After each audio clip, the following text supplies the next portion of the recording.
ఆరోగ్యానికి అడ్రస్ మారింది. అవుట్ఫిట్ ధరిస్తున్నారా మరి? పూర్తి వివరాలకు చదవండి రేపటి సాక్షి దినపత్రిక. చేసిన పాపం చేసి ప్రాయశ్చిత్తం కోరకుండా పక్కవారిపై నెట్టేసేవారిని మీరెప్పుడైనా చూశారా? కరకట్ట అక్రమ నివాసంలో కాపురముంటూ 4 లక్షల మందిని ముంచేసిన చంద్రబాబు నాయుడు చేసిన పాపం చేసి నెపాన్ని జగన్పైకి నెట్టేయాలని గట్టిగా డిసైడ్ అయ్యారు. తన పాపాల్లో భాగస్వామి అయిన రాధాకృష్ణను ఇందుకు వాడుకున్నారు. ఇద్దరూ కలిసి వరదపై బురదపై బుడమేరుపై అబద్ధాలు ప్రచారం చేస్తున్నారు. నిజమనేది ఒకటి ఉంటుందిగా, కాస్త ఆలస్యమైన నిప్పులా బయటకు వస్తుంది. విజయవాడ వరద విపత్తులో బుడమేరు తోడుదొంగల పాత్ర బయటపడింది. ఇప్పుడు ఒడ్డున పడ్డ చేప పిల్లల్లా గిలగిలా కొట్టుకుంటున్నారు. బుడమేరుకు గేట్లు లేవన్న ప్రచారం దగ్గర నుంచి కొట్టుకొచ్చిన బోట్లపై కట్టు కథలు అల్లే వరకు ఈ తోడుదొంగలు ఆడని నాటకం లేదు, చేయని తప్పుడు ప్రచారం లేదు.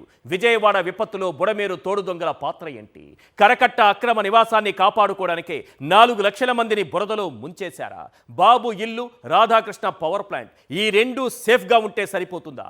ఆగస్టు 28న ఐఎండీ హెచ్చరికతో మొదలుపెట్టి వరదలో 10 రోజుల పాటు కూరుకుపోయిన జీవితాల వరకు బుడమేరు తోడుదొంగలు ఏం చేశారు? పాయింట్ టు పాయింట్ క్లియర్ కట్గా మాట్లాడుకుందాం. వారి పాపమెంతో తేల్చేద్దాం. గన్ షాట్గా బాబు తప్పిదం విజయవాడకు ఉపద్రవం. ఎస్, బాబు తప్పిదం విజయవాడకు ఉపద్రవం. ఇందుకు సంబంధించినటువంటి ప్రతి అంశాన్ని, ప్రతి ఆధారాన్ని, ప్రతి ఎవిడెన్స్ని మీ ముందు నేను ఉంచబోతున్నాను. అదే సమయంలో పాయింట్ టు పాయింట్ అంతా క్లియర్ కట్గా మీకు నేను వివరించే ప్రయత్నం చేయబోతున్నాను. ఒక నాయకుడి నిర్లక్ష్యం, అసమర్థత రాష్ట్ర ప్రజలకు ఎలా శాపమైందో, అదే సమయంలో ఒక నాయకుడి స్వార్థం, మళ్ళీ చెబుతున్నా, ఒక నాయకుడి స్వార్థం రాష్ట్ర ప్రజలకు ఎలా శాపంగా తయారైందో చెప్పడానికి విజయవాడలో వరదలే ప్రత్యక్ష ఉదాహరణ. చంద్రబాబు ప్రభుత్వం పూర్తిగా నిద్రపోవడం వల్ల, చంద్రబాబు ప్రభుత్వం పూర్తిగా అసమర్థతలో కూరుకుపోవడం వల్ల ఇంతటి విపత్తు జరిగింది. దీనికి అత్యంత కీలక ఆధారాలను ఈరోజు మీ ముందు నేను ప్రజెంట్ చేయబోతున్నాను. మొట్టమొదటిసారిగా నేను ఇప్పుడు ఆగస్టు 28వ తారీఖున ఏం జరిగిందో అక్కడి నుంచి మొదలు పెట్టబోతున్నాను. ఎస్, ఆగస్టు 28న ఐఎండీ హెచ్చరించింది. రాష్ట్రంలో కుండపోత వానలపై భారత వాతావరణ శాఖ ముందస్తుగానే హెచ్చరికలు జారీ చేసింది. ఆగస్టు 28న బంగాళాఖాతంలో అల్పపీడనం ఏర్పడిందని, ఇది రాష్ట్రం వైపుగా కదులుతోందని ముందుగానే హెచ్చరించింది. మీరు ఆ డేట్ను కూడా చూడొచ్చు. డేటెడ్ 28 ఆగస్ట్ 2024 ఐఎండీ ఇచ్చినటువంటి రిపోర్ట్. మరి నెక్స్ట్ ఏం జరిగిందో కూడా ఒక్కసారి చూద్దాం. కనీసం ఈ ఆగస్టు 28న వచ్చినప్పుడు, ఏది ఈ హెచ్చరికలు వచ్చినప్పుడు రాష్ట్ర ప్రభుత్వం స్పందించాలి కదా. అత్యంత కీలకమైనటువంటి అంశాన్ని ఇప్పుడు నేను ప్రస్తావించబోతున్నాను. ఇదే ఆగస్టు 28న రాష్ట్ర కేబినెట్ సమావేశమైంది సార్. రాష్ట్ర కేబినెట్ సమావేశం జరుగుతోంది. సంబంధిత శాఖల మంత్రులు, అధికారులు అందరూ ఉన్నారు. కానీ ఎవ్వరూ కూడా ఐఎండీ హెచ్చరికలను పట్టించుకోలేదు. ఎలాంటి రివ్యూ కూడా చేయలేదు. అధికారులకు ఎలాంటి ఆదేశాలు ఇవ్వలేదు. ఆ కేబినెట్ సమావేశంలో అవినీతిని పెంచి పోషించే రివర్స్ టెండరింగ్ రద్దుపై చర్చించారు. ఎందుకంటే జగన్మోహన్ రెడ్డి గారి హయాంలో రివర్స్ టెండరింగ్ తీసుకురావడం వల్ల అవినీతికి అడ్డుకట్ట పడింది. దీన్ని మళ్ళీ అవినీతి రాష్ట్రంగా మార్చాలి కాబట్టి, దోచుకు తినాలి కాబట్టి రివర్స్ టెండరింగ్ ఎలా ఎత్తేయాలనే దానిపైనే ఆ రోజు ప్రధానంగా చర్చించారు. అదే అంశాన్ని చూడొచ్చు. దీంతో పాటు వైఎస్ఆర్సీపీ రాజ్యసభ సభ్యులతో బేరసరాలు, కొనుగోలు, ఈ వ్యవహారానికి తెరలేపారు. చాలా క్లియర్గా చెప్పడానికి ఏంటంటే, ఇటువైపు ఈనాడు దినపత్రికను మనం చూసాం. అందులో ఉన్న వార్తలన్నీ కూడా అలాంటి వార్తలే కనిపించాయి. కానీ ఎక్కడా కూడా ఐఎండీ హెచ్చరికలపైన రాష్ట్ర కేబినెట్ చర్చించిందన్న వార్త ఎక్కడా కూడా ఆ రోజు దినపత్రికలో కనిపించలేదు. నెక్స్ట్ 29వ తారీఖునకు వచ్చాం మనం. 29వ తారీఖున మళ్ళీ హెచ్చరించింది. ఆగస్టు 29న ఐఎండీ మరొక బులెటిన్ రిలీజ్ చేసింది. ఈ బులెటిన్లో అల్పపీడనం వాయుగుండంగా మారిందని, అతి భారీ వర్షాలు కురుస్తాయని తెలిపింది. కానీ ఏ మాత్రం అప్రమత్తంగా వ్యవహరించలేదు ఈ రాష్ట్ర ప్రభుత్వం. కనీసం రివ్యూ కూడా చేయలేదు. అధికారులకు ఎలాంటి ఆదేశాలు ఇవ్వలేదు. ఆగస్టు 29న ఐఎండీ ఇచ్చినటువంటి ప్రెస్ రిలీజ్ మీరు క్లియర్గా స్క్రీన్ పైన చూడొచ్చు. రైట్, ఆ తరువాత ఏం జరిగిందో చూద్దాం. అత్యంత ప్రధానమైన ఇష్యూ సార్, అత్యంత జుగుప్సాకరమైన ఇష్యూ. ఇంతటి వరదలు వస్తాయని, ఇంతటి వర్షపాతం ఉందని, అల్పపీడనం ఏర్పడిందని, విజయవాడ పైన ఇది ఉపద్రవంలా మారబోతోందని వాతావరణ శాఖ హెచ్చరించినా పట్టించుకొని మన రాష్ట్ర ప్రభుత్వం ఏం చేస్తోందని కదా మీరు ప్రశ్నించబోతున్నారు. ఎస్, దానికి మన దగ్గర సమాధానం ఉంది. జత్వానీ సేవలో ఆ జత్వానీ సేవలో రాష్ట్ర ప్రభుత్వం మునిగిపోయింది. అత్యాచారం కేసులో కీలక ఆధారాలు ధ్వంసం అంట. ఏదో ఫిబ్రవరిలో సజ్జన్ జిందాల్కు వ్యతిరేకంగా ముంబై పోలీసులకు ఆమె వాంగ్మూలం ఇచ్చిందంట. ఐపీఎస్ల చుట్టూ బిగుస్తున్న ఉచ్చట. ఇది మన రాష్ట్ర ప్రభుత్వం చేస్తున్నటువంటి నిర్వాకం.